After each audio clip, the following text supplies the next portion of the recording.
A society that there's no change and becomes static, it means that society is dead and it's not authentic. So we're going through a transformation in this country. The government doesn't understand it. The government has got a playbook. Law and order, we were elected. We're going to do what we believe.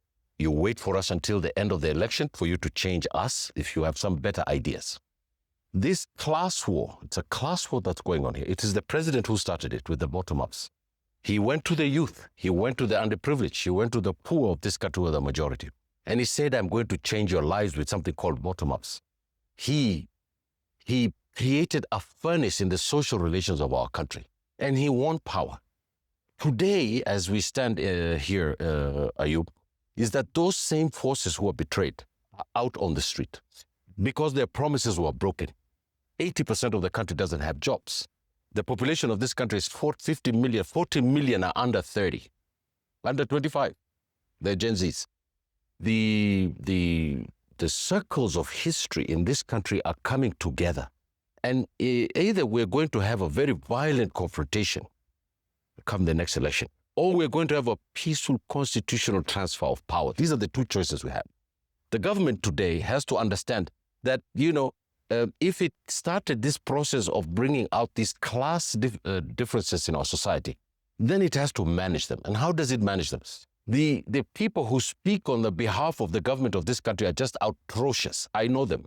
This government spokesman and the one who hired him at Orange House. I know the president was one of the leaders in our Pentagon when I was working there, the strategist.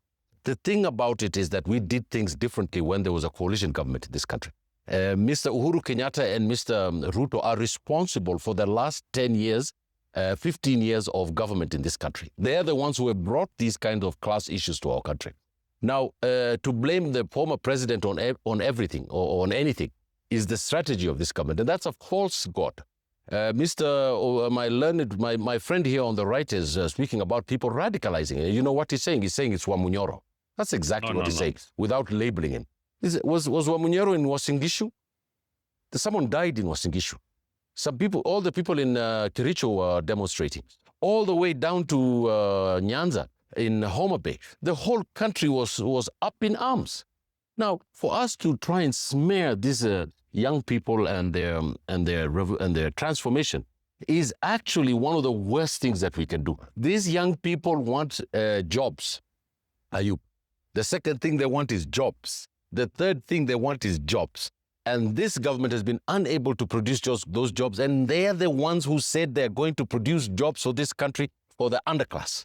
The underclass is now up in arms. It's because it's Mr. Ruto who went and toiled down there and said this is what he's going to do. So we should not be given the law and order spiel by my friend on the right when we know that the political economy of this country is in a profound flux. And we ought to find a way in which we can get a stable society and a stable country that can transition to a next election where citizens can stand up and say, I am a leader and I can provide this for this country. Unless we do that, this society is going to break up.